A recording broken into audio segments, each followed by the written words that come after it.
see what you've done. I don't know who you are. I don't know where you are, but you may want to start changing your ways or changing your name.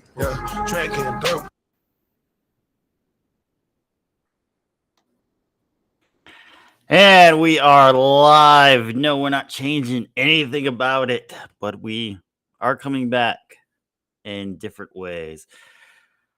Hello, everyone. Welcome again to the Angriest Man in Orlando show. I am the Angriest Man of Orlando.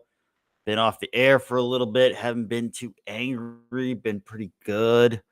It's kind of like Avengers Infinity War, where Bruce Banner was around forever and everybody hated it. So I'm sure everybody's hated this long time away without being able to come on and be able to bitch and moan about everything that we've got in the world going on. So, what's up, everyone? Happy Tuesday, May 14th. This is going to be a good one. And another thing is, if you're watching this live, congrats, welcome. Let's get ranting. If you're watching this on playback, this is going to be a bit of a time sensitive show tonight. So if you're watching this around May 14th, you may want to jump in on stuff. If you're watching this like end of May into June, you might just want to go back and look and see what happened during the events that all transpired the last couple days around the 14th of May. It's been pretty wild, pretty fun. It's good to see some chaos back in the world. It's been really good, really fun time. So if you're watching this show halfway through, feel free to rewind it to the beginning. I'm trying to delay a little just to make sure everybody gets on who wants to get on. We got a couple viewers right now on there on our YouTube and on our Rumble. Oh, we got both. Okay. All right. Feel free to comment anything you want to chat about tonight. I'm gonna try to stay on as long as I can. So this show might run a little longer than normal, but we'll just keep going with topics and see where we go from there and how it goes. Um, Feel free on Rumble if you want to make a donation to the show. It does keep the lights on and is very, very appreciative if you want to do that. So about a couple minutes. We're gonna get into stuff. Like I said, it's been probably about 3 weeks to a month since I've done this show. You can catch me on my other show, Two Men in a Room. That's Thursdays at 8 o'clock. It's a little more livelier chat, a little more fun chat. Get to laugh a little and try to crack jokes on that show. This is a little more serious, kind of more in-depth show. We try to break stuff down, make it a little simple so everybody can kind of uh, understand what's going on. It's been a wild, wild time.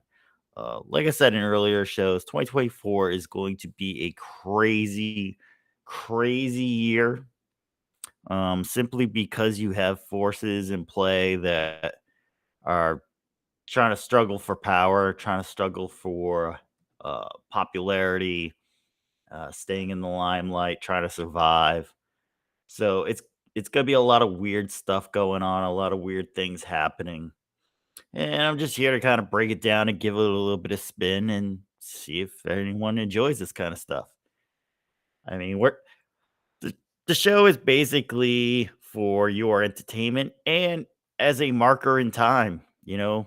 It's it's kind of like a diary, right? You just go back and look and see what happened. And I found some old videos of me years ago, and stuff I said then is pretty much the stuff I say now. And it's kind of funny that a lot of the things that I did talk about, mostly during the pandemic and stuff, they were actually what was happening and what came true. So it's always fun to write your thoughts down at the time and take a look at them years later. You'd be surprised at how spot on you were with a lot of stuff. Um, so a fun thing to do. All right, so I've whittled away about 5 minutes or so of the show, so let's get right into it. The biggest news, which I know not a lot of people are reporting on. You're probably not going to see this on the main news. I actually had to find some sub channels to find this kind of stuff being reported, but it was something that I knew about. Let me take you back to early 2021. Uh, there was a thing called the meme stocks. There was a run on stocks. Basically,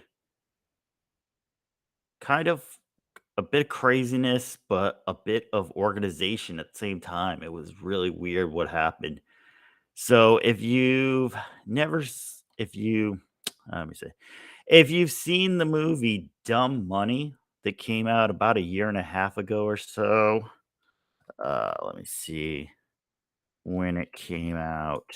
I know I watched it on Netflix, so it was in the theater. It came out 2023. Uh, so it was a movie called Dumb Money.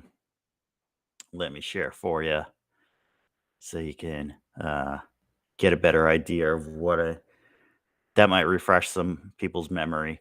So the story goes that there was this guy who was able to do some YouTube videos and jump on Reddit and organize a bunch of people to drop their money into a certain stock to help save a company that was going under.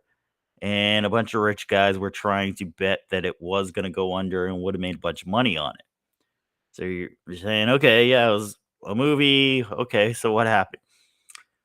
So this based on true events. The movie is based off of this guy named let me see if I can get that again. Keith Gill.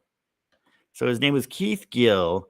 He went by DFV on Reddit, and he also went by Roaring Kitty on YouTube and Twitter. And who was this guy?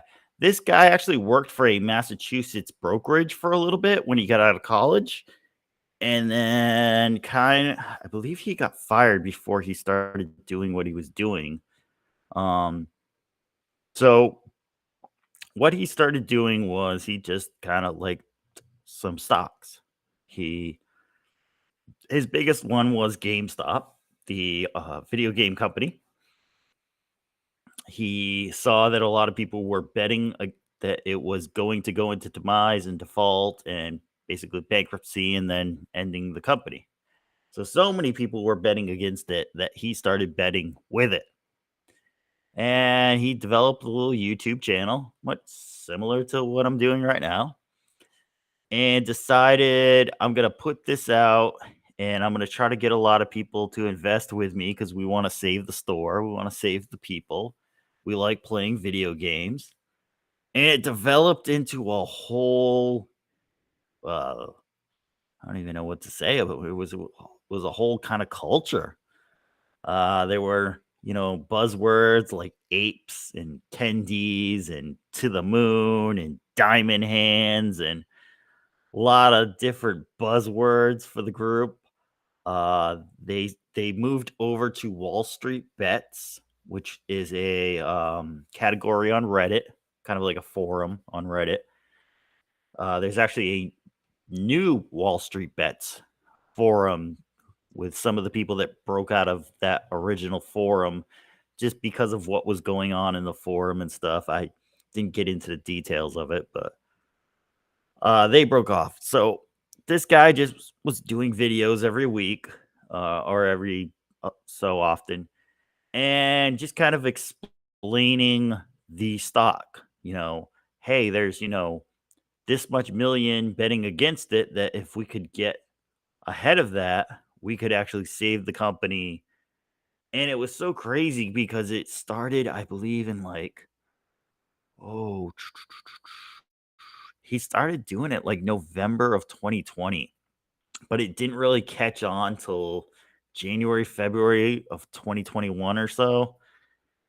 And people were kind of just finding it by chance. People just were on Reddit talking about stuff and happened to catch his posts on there. People's just cruising around YouTube, trying to find friends on Twitter. They were just running into this guy or other people, and then it became, people would tell other people, who would tell other people, who would tell other people, and it just became a whole community after a while where they were all listening to Keith and what he was saying, and he just would put up his bulletin boards of stuff, sheets of all kinds of stuff that was showing like, hey, we could actually beat this if we get enough people in. And they eventually did, and it got to a crazy amount. GameStop at the time, I think, got up to like 172, I think, or something. And it started at like, I think, 20 or something. Um, and it was crazy because you didn't believe it till you saw it. And eventually he picked a few other stocks. I know Nokia was one, AMC. I jumped into AMC about halfway through. The whole thing was going, and that one made quite a bit for me. I actually jumped into one stock called Sundial Growers. It's a medical marijuana company in Canada that I jumped in it 2 days before they started posting about it online, and what holy cow, that thing shot through the roof for me because I was in it at such a low price that it was just like it the feeling was like Midas touch. The story of Midas is everything he touched turned into gold. And it was really like every stock they were saying was turning to gold because they had so many people behind it that it was just like such a like punch to the system. It did help at the time. Everybody had their stimmies. Everybody had all that extra money to just be able to move that amount of money that quickly through the system was like major pushes and pulls on companies and on the whole stock market system itself that even the big boys had no freaking clue how to maneuver around it. I mean, a couple of them got drowned. uh Gabe Plotkin was one guy who ran a brokerage firm that was betting heavily against GameStop, and he ended up losing quite a few billion, I believe. 3 billion, I think, was the write off at the end that they had to bail out, not just him, but others as well. And, it just showed that with enough people and enough organization, you could beat the big guys. And that was really the story of it. It was, you know, everyone thinks that the guys on Wall Street are so smart and they know what they're doing. They use their fancy terms and they know how to milk the whole system. And it really wasn't. It was just, people moving enough money at a certain time could actually really move the system.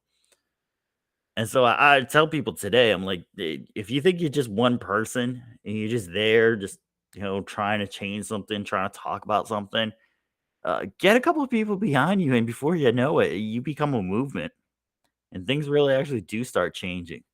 So don't ever think you're just like that one single person out there. And you know, even this show, I mean, you get enough people behind this show, it could be something special. But so why do I bring Keith Gill up and Dumb Money and the whole thing that happened back then? And I'm just looking at it right now. God, I can't stand Pete Davidson. That guy's a jackass and a half. I'm sure even Kim K is like, I don't know why I dated that guy, but apparently a lot of women who dated him were like, I don't know why I dated him. All right, but that's a tangent for another day. Screw Pete Davidson. He's an idiot. So why do I bring it up? Well, you see, Monday, he actually came back. No, not Pete Davidson. God, that motherfucker needs to stay way the hell am I away from everywhere. Roaring Kitty came back. Roaring Kitty. Keith Gill's account on Twitter posted this photo that you see here on the screen. um very early in the morning because this thing took off pretty quickly, and I got notices around like 8:30 or so yesterday morning that something was going on, and I didn't even recognize it at first. I was sort of like, wait a minute, what's going on?" And I was like, "Oh, that guy. That guy's back?" Yeah, he's back. Roaring Kitty is back. They said he's been offline for about 3 years or so, and he posted this photo, which is, for gamers. If you know video games, if you ever played a video game, you usually plug it in, start it up, you lean back in your chair, and you let that thing start, you know? You just kinda let it start.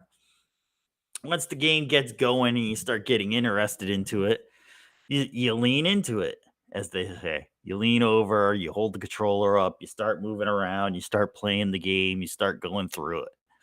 So the directional arrow shows that he's moved into the let's get into this stage and he's ready to go. And boy, oh boy, was it ready to go. So uh GameStop took off yesterday and AMC took off a little bit later, but people weren't sure what to make of it. And if you want to go on Twitter, you can find Roaring Kitty through there. I've been watching him now for the last 18 hours or so. All he's really posting is a bunch of videos on cuts from movies, which I love movies, so it's really fun to watch the cuts and see them. They're really cool. They're really fun. It's a simple video editor he's been using to make them. It's pretty cool stuff. But the numbers that are coming out of the stocks is what is you should be paying attention to right now. So GameStop has gone up around, I believe, 137%. It started in the $10 to $12 range Sunday night, and it is, I believe, now up to. Let me take a look at it real quick. But it got as high today as okay, so it closed at 48.75 today. It got as high as $70 today. I mean, there's a lot of push going into this thing, thinking that uh Roaring Kitty is back. I'm not sure if he's back. I mean, there's been like no official word. You could kind of take something out of the videos he's been posting that it's to get ready for a battle of some sort, but you don't really know uh, if he's in anything right now. It's really crazy. Um, it's it's exciting to watch, but at the same time, let's see. So AMC went on a crazy ride, but it's back down. Well, yeah, is it? Yeah. It had started at $2.94 over the weekend, and it is sitting about at $6.85. Um, it got about as high as 11 or $12. So it took a little bit of a roller coaster, and I think a lot of that right now is people don't know what to make of this right now. Like he's there, he's posting. We haven't heard from him in a while, so we're assuming he's jumping back into the same ones he's doing as last time. Even Andrew Tate, you love him, you hate him. He's even talking about how he just threw a whole bunch of money into GameStop stock, and he's gonna ride it out. He wants to take a couple more hedge funds down. So it's really a little bit of excitement that chaos is back in the market. We're not really sure what it means or, this, I mean, this could be him just posting videos for all we know, and he's not going to come out with anything. And he just wants to see the craziness happen again. Or it could be he has something new that he's trying to work on or it has been working on, and he may actually release that. And so I think just watch. If you have some extra money, I mean, the stocks are going back down a little. There's they're off the gas a little with it. So you could get in at a decent price. It's not the bottom of the barrel that it was on Friday, but if you like GameStop, if you like AMC movies, uh, if you like stuff that looks bad, might be time to buy a little in. Um, Certainly pay attention to what's going on. It could be another time of chaos. Excuse me. Uh, it could be a lot of excitement. Um, there were quite a few people that made money off of that. I mean, that la- last run brought. I know in the movie it shows a few people. I believe one girl stayed until the end and kind of lost it all. But it was a nice little ride where some people even made enough to buy homes, pay off their college tuitions, pay off their credit cards. Like it really was craziness back then. I don't think it's gonna happen this time because there's not enough money to do the push.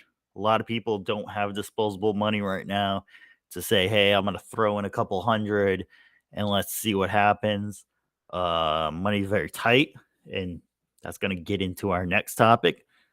So I don't think the push is gonna be there unless Roaring Kitty actually says a specific stock or says a specific thing that he sees that isn't quite right, that is actually going to be this head turning moment where you go after it and say, okay, this is what we're doing and this is who we're going after.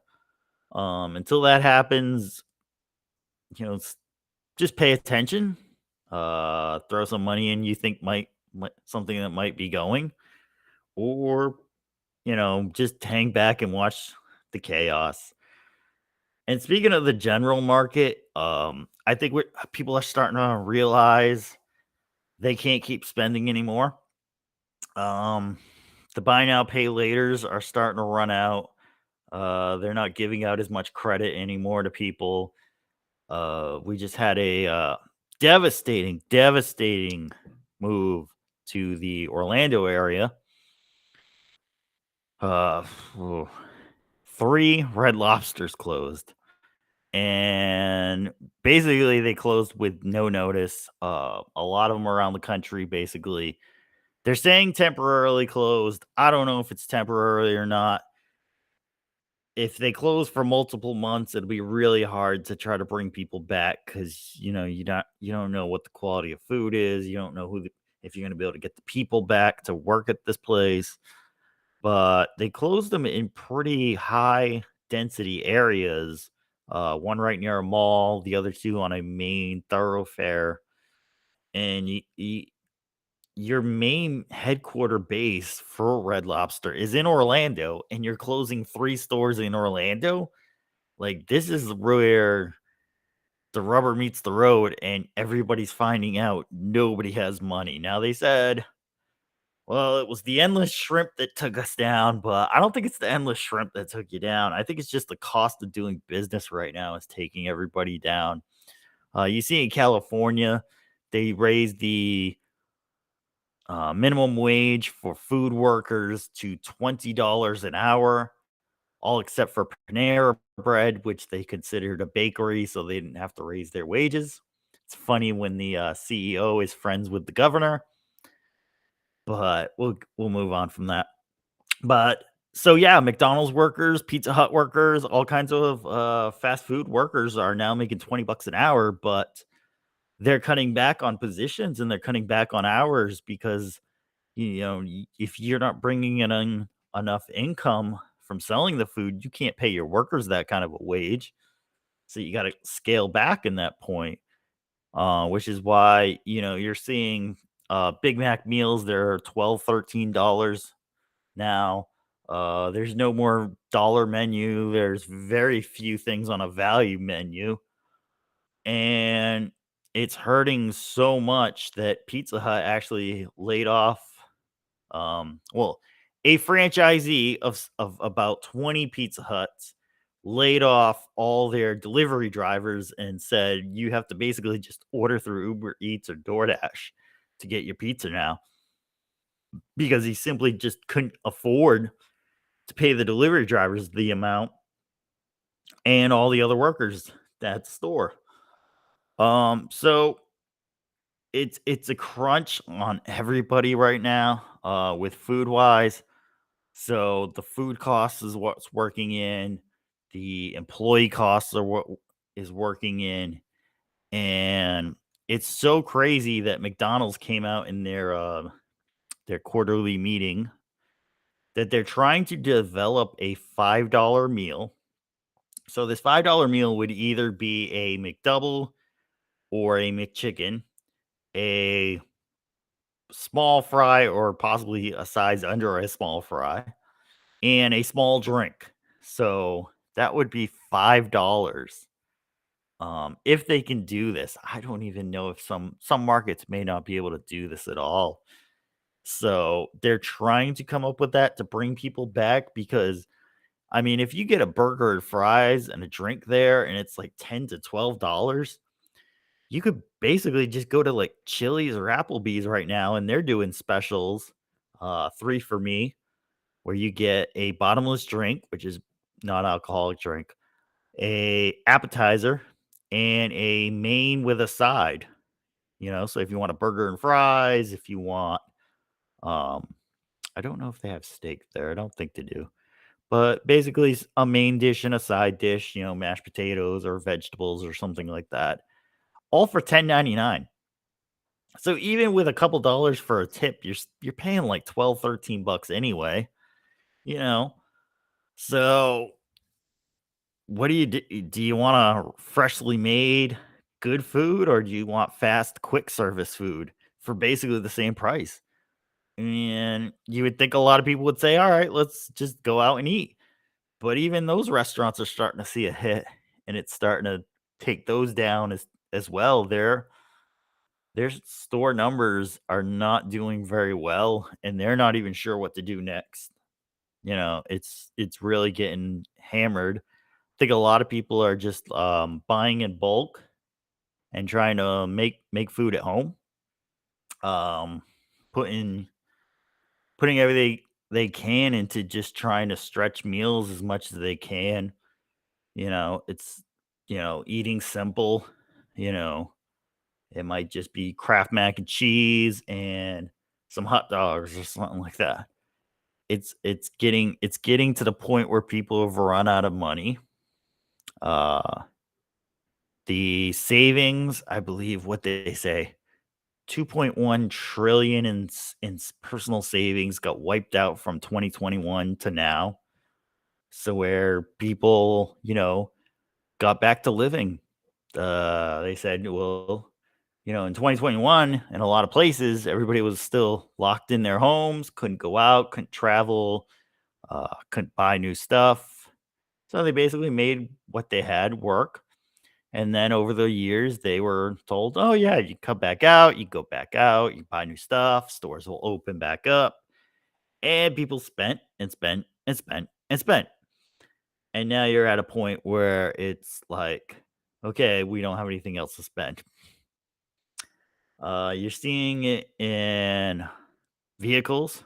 New car sales are dwindling day by day. And one of the worst companies out there right now is Stellantis, which owns Chrysler, Dodge, Jeep, Ram, among other stuff. And Ram is the big, big, big loser in this one. I'm seeing some of their trucks just like sitting on lots. The new 2025s are coming out, and they're just not selling at all. And to anyone who has a big truck, or a Charger Challenger. If you want to get rid of it now. Next year is going to be absolutely terrible. Don't wait for the new, what is it? The new Charger, I think they're going to call it. Don't wait for that to trade in because your trade in is going to be terrible. The repossessions are up big time. They still can't find people to repossess vehicles. So if you're holding on to yours still, be careful. The repo people are coming back out for those things.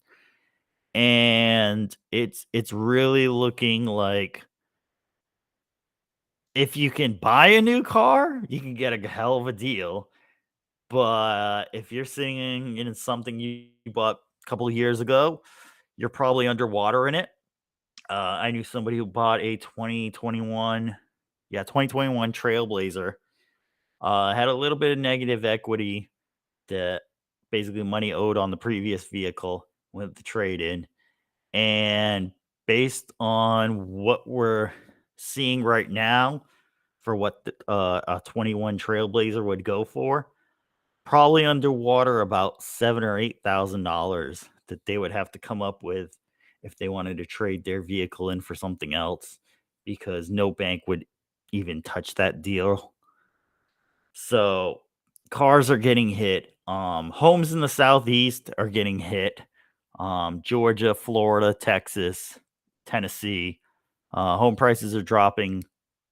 Um, there's a condo crisis in Florida. We just saw a condominium complex here in Orlando, Regency Condominiums. They got hit with an assessment. And what's an assessment? Basically, they told the owners of all the condos that you had to give us a extra large amount of money, because by Florida law now, all the reserve funds at the condo complex have to be to 100%. So in the past, you could maybe get away with 30%, 40%. A reserve fund, just a reserve fund's used for when maintenance needs to be done to these places, if they need new roofs, if somebody crashes into their retaining wall or something, they get the wall fixed with that. So in the past, you'd keep the reserves low so you could charge less HOA fees, less condo fees to the owners of the condos, so your condo could sell better. Now, due to the Surfside condo coming down, finding out that it needed serious repairs and was structurally not sound, the new law here in Florida says that you have to have 100% reserves, and you have to do the maintenance that you have to do on your condo complexes. So a lot of places are way underfunded and are now hitting up the owners of the condos for these lump sums to get the reserves up. And they said that the bigger homes there would have to pay around 22,000, and the smaller homes would have to pay around 11,000. And it's not something you could just pay over the next couple of years. This is something where half of the payment had to be made by I believe, June 15th or so, and the rest of it would have to be in by the end of July. So if you're paying your mortgage on your condo and you're just barely making it, and now you get thrown with a bill for $22,000, you have to come up with 2 months. It's like, I don't, it's very hard to try to get a loan for that much that quickly. So a lot of people said we might have to sell our condos and we might have to just go somewhere else, or we have to rent them out at an extraordinary rate and hope that somebody pays it so they'll cover it. Um, and then there is the possibility HO fees go up even more next year.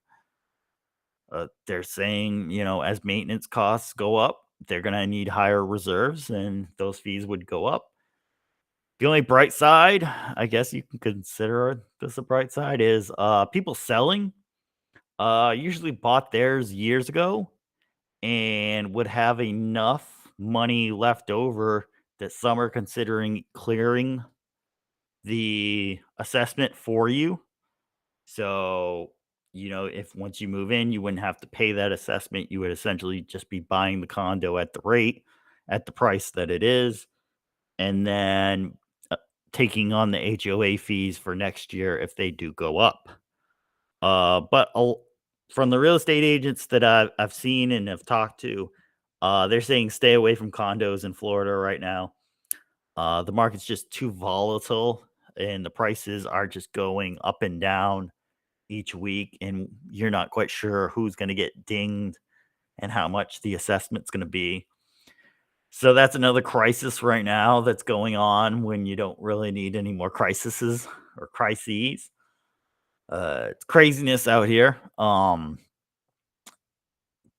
prices are going down again due to lack of people spending. I mean, if you're the biggest thing people cut out when they stop spending are vacations. You don't go on a vacation every year. You go every other year or so, or you just don't go at all. So Airbnbs are taking a big hit, and California and Florida were probably, and possibly New York, were the bigger Airbnb markets. So if you bought a home trying to make it into an Airbnb and now you don't have the people staying in the Airbnb anymore, you can't pay for two homes. So Airbnb has to go up for sale. And when you have so many homes hitting in a certain area, especially these tourist areas down here, the inventory explodes and prices can just start dropping like a cliff, like right off a cliff real quick, really, really quick.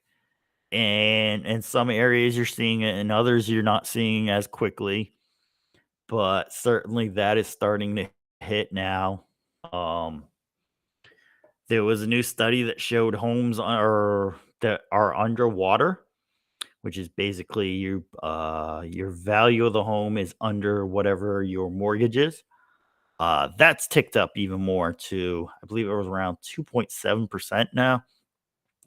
Um, and that's due to just the inventory coming back. I mean, if you bought a home well, not even last year, let's say 2021 when prices were going up, you bought a home, you paid 525,000 for it. You put 100,000 down on it. Okay, your mortgage is 425.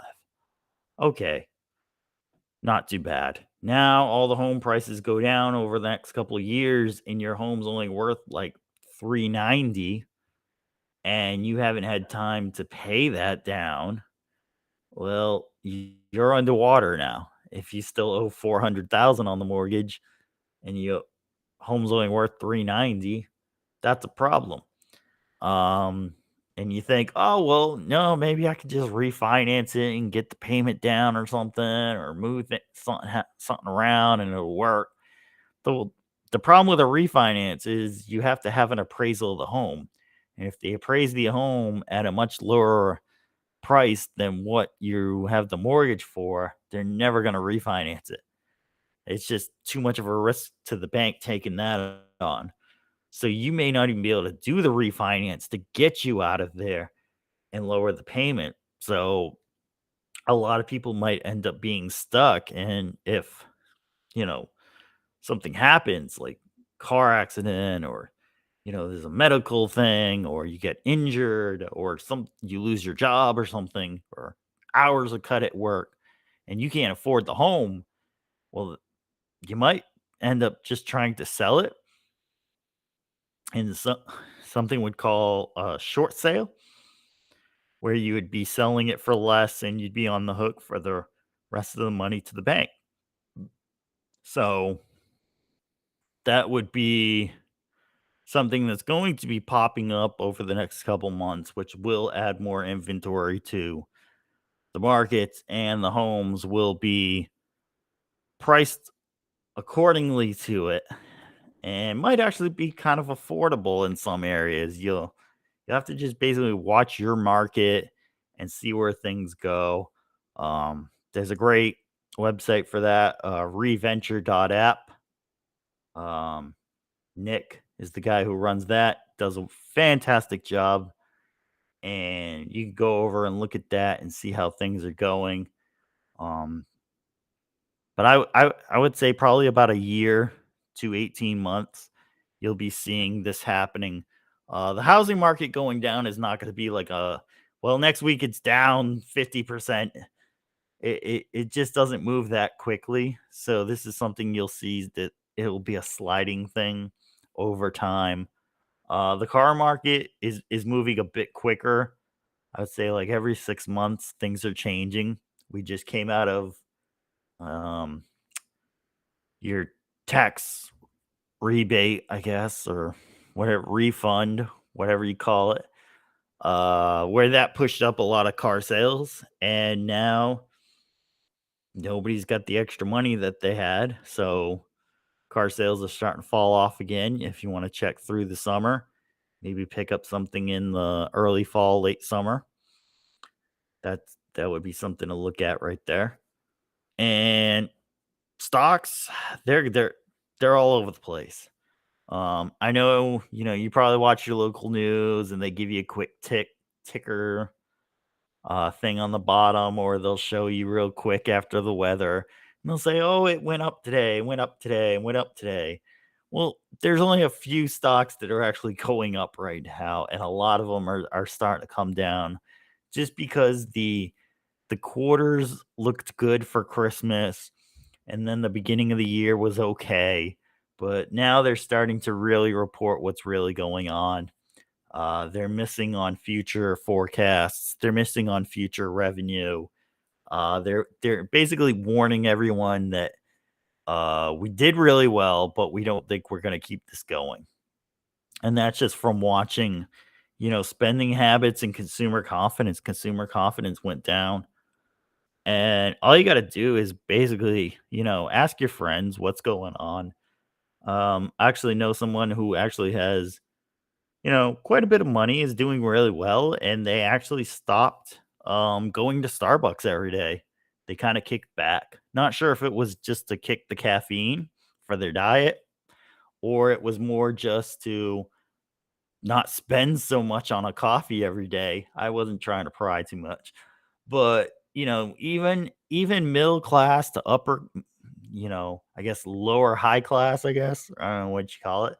But people who you think have a lot of money, they're changing their spending habits. I have friends who ask me about the dating world because I'm in the dating world every now and then.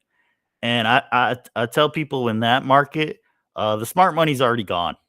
Like, the people who know what's going on, they're not going out to date anymore. They're not online. They're not trying to meet people.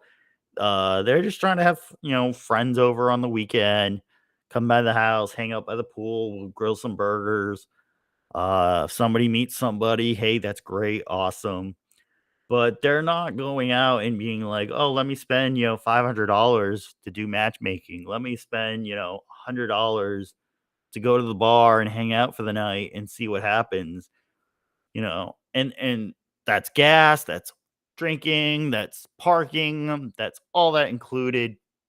And so they know they know what's coming down the line.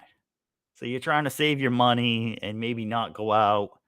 So I'm not saying everybody out there is dumb, but if you're out there spending money and you're not getting any results, that's not a great move.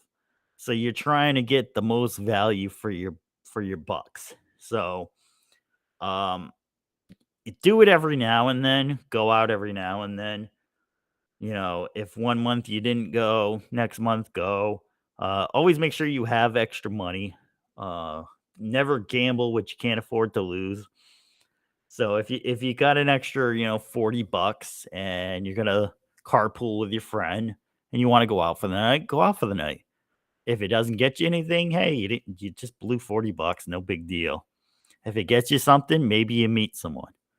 But I don't think people are like going every week, doing the same thing hoping something's gonna happen, because it's just not there anymore. Like I say, the smart money is sitting at home, trying to just, go through friends of friends and see what happens there. So it's just the way the economic cycle works. It goes up, it goes down, and you just kind of have to ride the ups and enjoy it, and then bite your tongue a little and ride that downward spiral and hopefully survive it all. I, if you made it through '07, 8, and 9, then I think you already know what to do and how to do it. If you failed miserably, then you really know what to do this time. Don't do what you did back then. So, it's going the way it's going.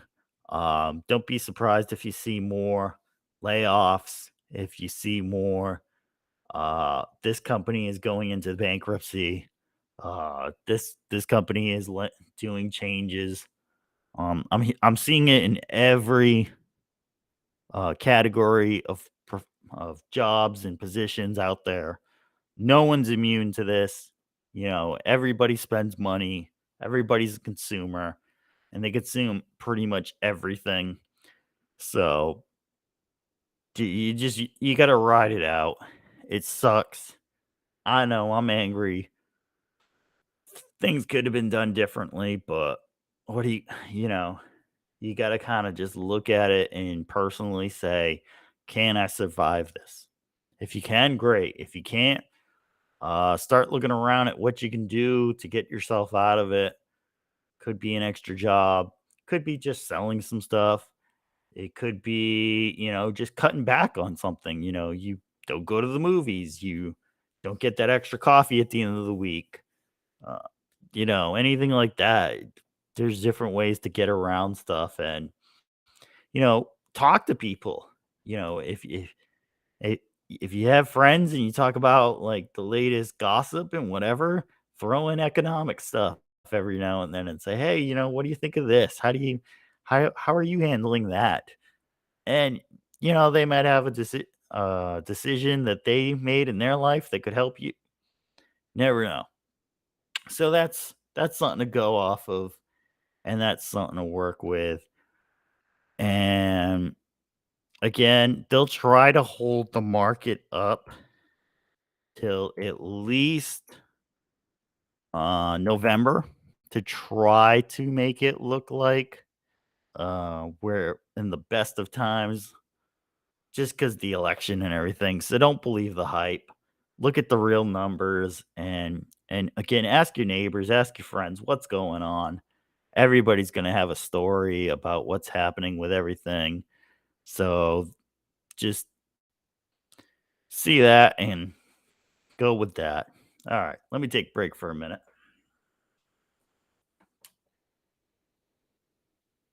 Mm. Oh, all right.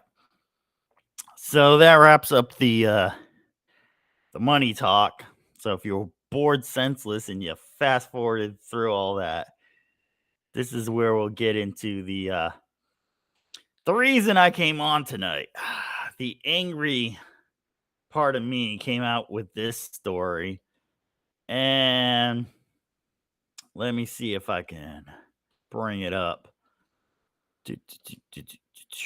All right, so this is BuzzFeed, which is never good for news, but always good for a laugh. So as I was scrolling through the news, this kind of popped up as something suggested. I don't know why, but um, and I read the headline and I really thought to myself, "Holy cow, we need to break this down, really like assess everything about it because it is absolutely, utterly terrible, terrible, terrible, terrible."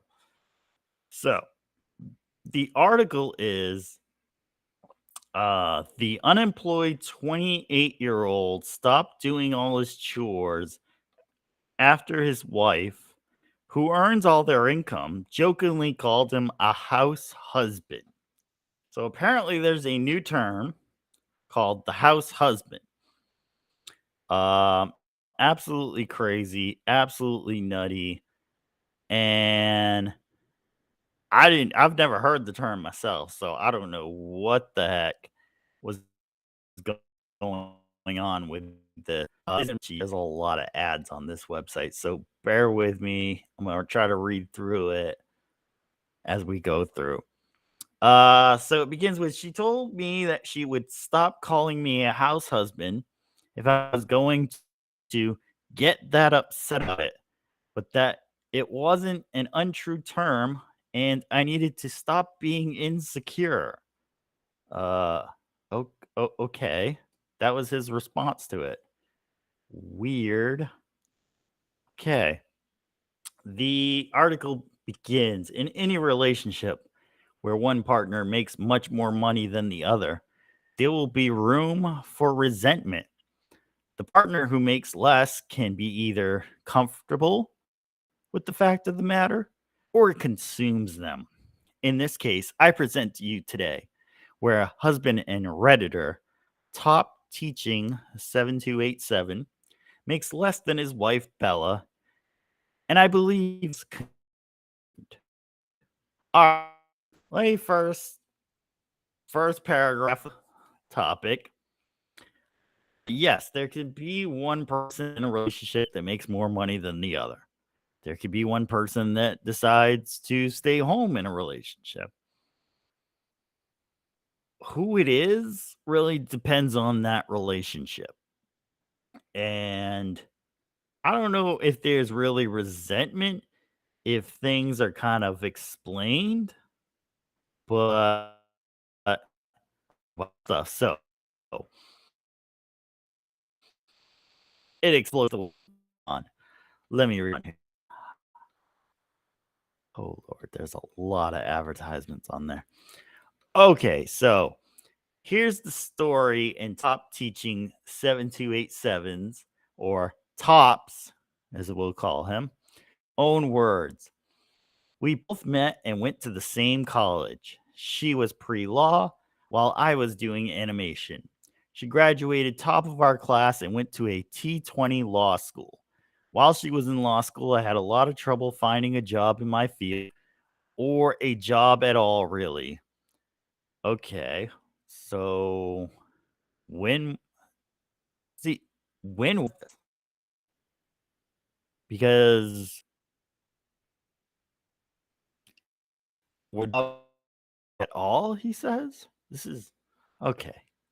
Let's move let's move on. In a kitchen as a line cook to help support us, in addition to loans she took out while she was going to school so she could just focus on her career. Okay. Ella got a very good job in a different state after she graduated, so I quit my job and haven't gotten another one since. Okay. So she got a better job. You guys ended up moving out of state and you said, "Nah, I'm not going to get another job." Okay, I'm not sure why. You're an animator. I mean, newspapers around the country. Sure, you could probably have animated a little something for them. But again, we don't know if this was recent or if this was in the past. So, not really sure why he couldn't find any type of job. And it jumped a little. Okay. We have no kids, have a nice house for the two of us, and are overall living very, very comfortable. She works very long hours, so I take care of most of the household things cleaning, cooking, grocery shopping, repainting the walls, and doing other work and renovations to the house. Okay, so that's nice. He's doing housework, he's fixing the house up, he's cleaning, cooking, grocery shopping. So he's putting in some effort. He's not just sitting there on the couch watching TV all day playing video games. So there's something there to it. So, I mean, what's the issue so far? I don't know. Let's read on. In the last 6 months, Bella started referring to me as her house husband around our family and friends. I've mostly been letting it go, but every single time it bothers me. I'm already insecure about not being able to find a good job, and it makes me feel even more inadequate. I finally got to the end of my rope when we were with her mother on Sunday, who still doesn't really approve of me. Well, you don't have a job, dude. So mom's probably going to look down on you a little for that one. And they were talking about taking care of the lawn garden. And she said, "Good, I have a house husband for that." Here we go. Or I'd never find the time. And and smiled at me. And then they both laughed. It was humiliating. Okay, so I do start to see where the problem comes up. Okay. So mom is there, wife is there, they're chatting.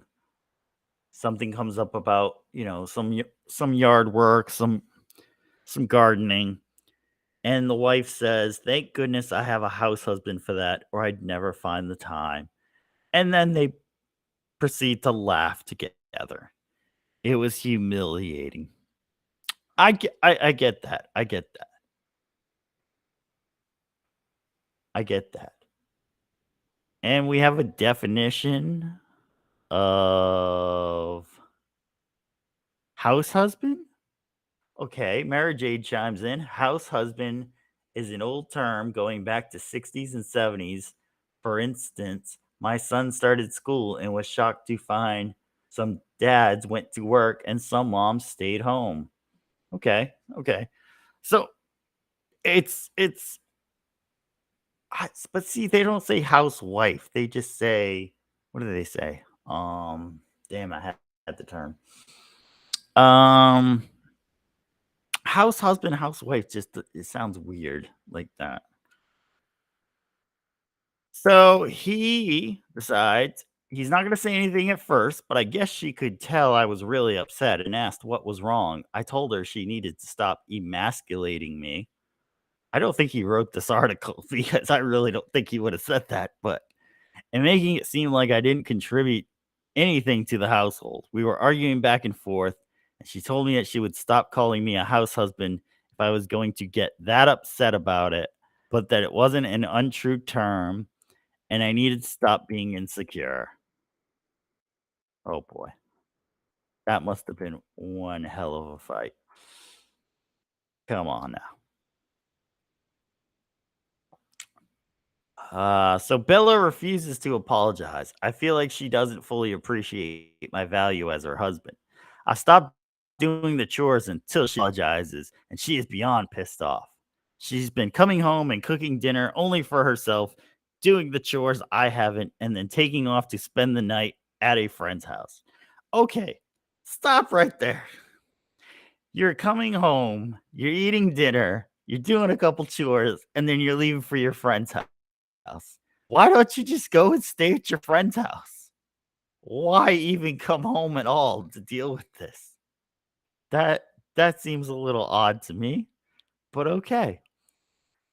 So, Top, I believe his name is. I was talking to my sister about it, and she told me that Bella was wrong, but I was being immature in my response. Wait, why were you immature in your response? Let me see here. The thing is, if I give in, she's going to keep thinking what she's been doing is okay. I don't even know anymore. Am I the asshole? Okay. A lot to unpackage with this one. Um, she saw you were concerned. She asked what the problem was. You told her the problem was, and then she proceeded to say, "Well, if you don't like it, do it then." It seems a little gritty there with that. So, what did she want? Did she want you to bow down and be like, "Oh, thank you for calling me your house husband. It makes me feel so good that you say it like that." Like, no, it wasn't going down good anyway. Homemaker. That's the word I was looking for. Is the word. that was most commonly used that sounded like you created the home, the value, the vibes, the atmosphere of it all. Much better term, but she I'm sure she is always wanting to know what he thinks. So she got into an argument with him, proceeds not to really deal with him anymore, and is now pissed off that nothing's getting done at the house. Like, well, what did you expect? What did either one of you expect? I don't understand what happened in this subject here. And there's a ton of reactions, which we'll go through a couple of them. There was one here posted by Rogue DIL. Darling, you are a husband. There is absolutely nothing wrong with that or being a housewife. Again, I don't those terms are not just just say homemaker. What's wrong with that? Why do you believe that it is a put down or emasculating? Well, don't some women see housewife as a put down also?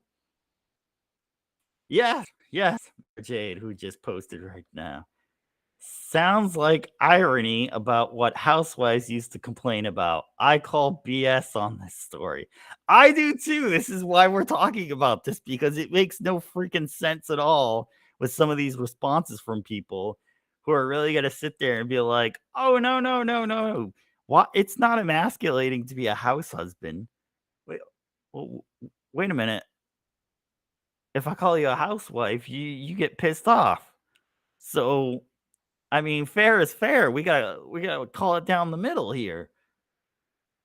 Like you can't you just can't.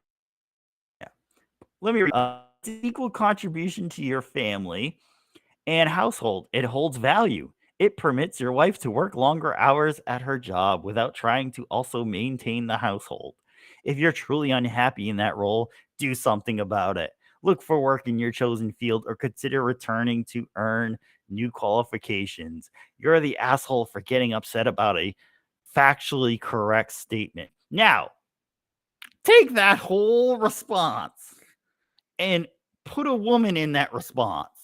And I want to see how many people would still feel that that was a good response. How many people would feel that's a good response if you were to say that to a woman? Well, if you don't like it, just go earn your credits and go do something else. You know what the uproar would be on that? Unbelievable uproar on that. All you got to do is flip whatever is said and flip the position of the person they're talking about, and you would be amazed at the stuff that comes out of people's mouths nowadays. Let's see. Single cookie 1715. You're the asshole. She agrees. Definition of a house husband: a man who lives with a partner and carries out household duties. You pretty much fit this description, and there is absolutely nothing wrong or emasculating about being a house husband, mate. If you still felt uncomfortable hearing that term, you could have had an honest conversation, which I think he did talk to her about that, according to the article, about how you're feeling with her instead of doing something childish like this. She has nothing to apologize for. She said she'd stop using that term as soon as you asked her. Again, flip the roles and tell me that response is still a response. I don't think so. Not in this day and age. This is absolutely insane. Absolutely insane.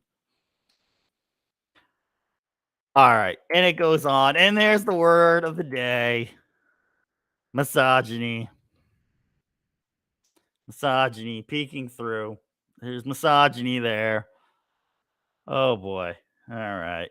I'm going to try to find a response that maybe sound is on the other side and see if that's a little better. Da, da, da, da, da, da. Here's one. As a housewife myself, I'd be so annoyed if my husband said he has a housewife to take care of stuff.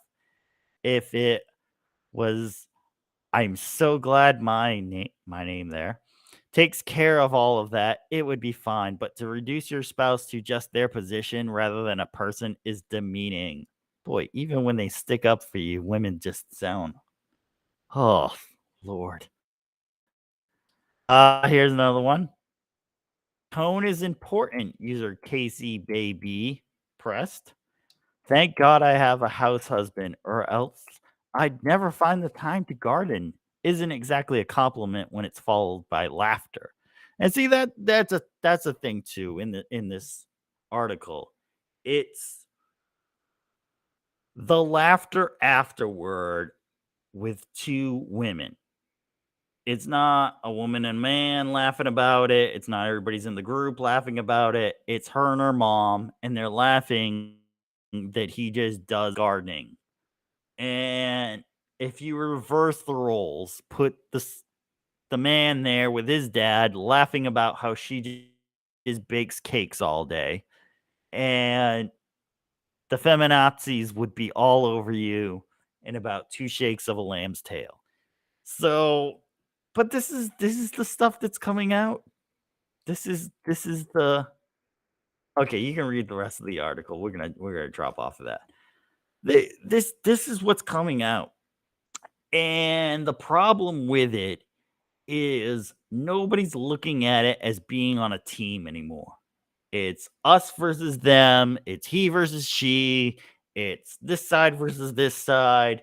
It's, well, I'm getting with them to get this, and they're getting with me to get this. And we have to split everything 50-50 because they can't share my bank account and they can't share.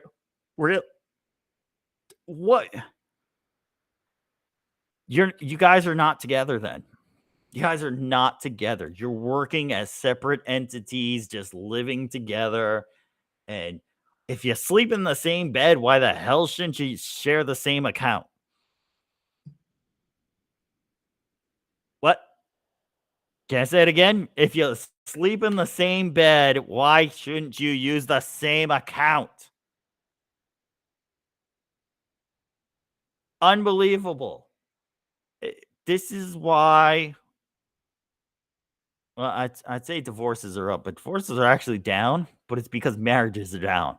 So if you have less marriages, you have less divorces. But it shows in the population. Population numbers are going down because people are not getting together. They're not having families. They're not having values, and it's just going right down the toilet with everything. And it's mainly because of this. Like, you guys don't see each other as a team. You're not trying to build something together. You're trying to get the better car. You're trying to get the better purse. You're trying to, and here's one I love, you're trying to raise your kids with her there, or vice versa. You're trying to raise your children, come first, and he'll come second. Well, how does that even work? Okay, there's an old thing, and Walt Disney used to say it, and this is why I love Walt Disney. I hate Disney World and the way it's gone, but I love Walt Disney for this.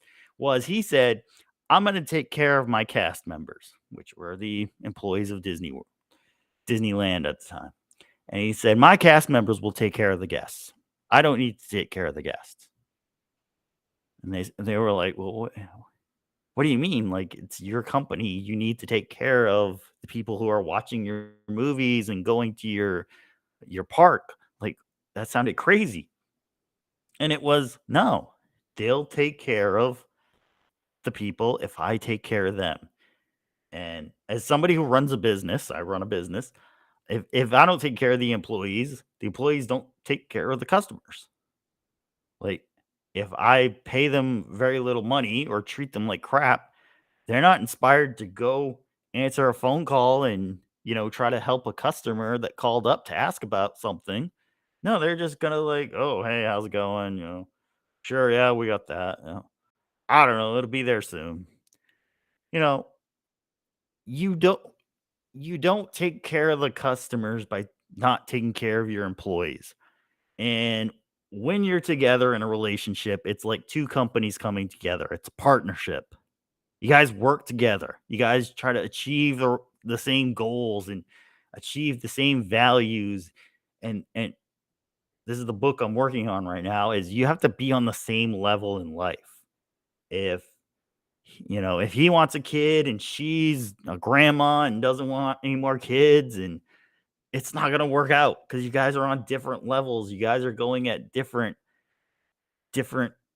uh perspectives, I guess. It's you guys don't have the same objectives. And so it doesn't work. You guys sort of spiral into your own single life, and you guys just kind of live out your own single dreams, and then you'll wonder why stuff doesn't work out right. It's it it's stories like this that I'm sure get read, on lunch times and on breaks, and they're like, "Oh, see, she has the same problem as me. I don't know why this can't be worked out." Well, because you guys are trying to live your own damn lives. Stop living your own life and start living our life, a combined partnership. That's the problem with relationships. You know, like the dude who wants, oh, well, I wanted to, have a boat and a car and a jet ski and this and that and everything. Well, okay, but what did she want? She want all that? Like, you guys can make your money together and get your stuff together, you know, and there's plenty of women that I see down at the boat ramp. Women like boats too. Women like fast cars too. Men like baking. There are men who love working in the yard, gardening, doing fun stuff like that. You can find, remember when you used to be like, oh, find people in the same group is what you like to do. That way you can do stuff together and it'll be fun. There are men and women who go as couples to home shows. There are men and women who go as couples to, you know, uh, monster truck rallies and rock festivals together, and they love that stuff together. So if you find somebody who's on the same level as you, it's a lot easier in life. You're both going towards the same type of goals. You both want to go do the same stuff together. And with two incomes, it's a lot easier with two incomes to do all that stuff. You know, the house gets paid off pretty quickly. The credit cards get paid down pretty quickly. The expenses of even kids gets paid a lot quicker when you got two two incomes working together, not one trying to build, their brand new walk-in closet while the other one's like, well, we need to fix the plumbing because the sinks are leaking. That doesn't work. You have two contractors going in different directions. That house is never going to get built. So it's really smashing my head into a wall at sometimes when I see this stuff, that people think like this is the way this must be the way it is because, that article said it and that article said it and that article said it. So it must always be a fight and there must always be trouble. No, no, it doesn't always have to be an argument. It doesn't always have to be a fight. I went 2 freaking years with somebody where there was never an argument or a fight. 2 years. It's possible. I wasn't angry at that time. I wasn't the angriest man in Orlando. I didn't have to be. It was easy because we both wanted the same thing. We were both going towards the same goals. So don't think that because what they put on TV and what they put on Twitter and god awful TikTok and everything, that Boss Babe or He's the Man and Rico Suave and oh, he just wants to go do his own thing and oh no, she just wants to go out with her friends. All no, no, that's not how it really works. Okay, if you're on the same levels, it works so much easier. It works so much better. And it might take a while. It might take a while for you to find that person, but hang in there because it's a lot harder swimming upstream than it is going downstream. So if you go with the flow, it's a lot easier. If you try to fight it and you try to argue with them, it's not going to be as easy. So that argue that article just free. Oh, all right. We got the anger out. Y- we got a comment here. Yay, Walt! I'm glad you're happy for Walt. So yeah, Tiana's Bayou is going to open up, I believe, around June 28th. They're going to be doing some. That's at Walt Disney World in Orlando, Florida. They're doing some pass holder previews, I believe, or something, some kind of previews. Middle of June. And let me just say, it looks terrible. It looks terrible. Even the people who like it say from afar, yeah, it doesn't stand out at all anymore. It's I know they'll never admit it, but it was not needed and not necessary, and here's why. Okay, if Princess and the Frog was a great movie, I've seen it a few times. It's enjoyable. Brings an interesting story about New Orleans and this princess who has to kiss a frog to get him back into a prince, and she wants to be a restaurant owner on her own, and she knows how to bake and cook. It, it's got some fun characters in it. Not too scary for the kids. It's a good movie. So if it's the greatest movie, like they say, which it's not the greatest movie, but it's a good movie, why not build its own attraction? Okay. Now they're talking about they have more room in the back of Magic Kingdom behind Big Thunder Mountain, if anyone's familiar with it. Why not just go there, knock it down, build a ride, build a land for the greatest princess ever, as they describe it, Princess Tiana? Why are you going to take the sloppy seconds of another ride and give it to her like that? And it's not even, from what I've heard, it's not even really based on the movie. It's based on her finding or running to what? I don't even know. Some island in Louisiana to find some secret ingredient or something. I don't know. Yes. Yes, yes, yes, yes. Yes. Yes. Zippity doo dah, zippity day. What a wonderful day. Yes. Yes. Um, but here's the thing. Here's the thing. If it's as good as you think it's going to be, make it its own attraction. Don't take other stuff and just simply change it to make it hers. Make its own attraction for her. Make the story for her. Don't, oh, well, we have to change this and we have to take some of the stuff out of here. We have to rework that. No, create the story. And if you don't believe that they can do it, go look at Tokyo Disney. Tokyo Disney does it 10 times, maybe even 20 times better than what they do here in the States.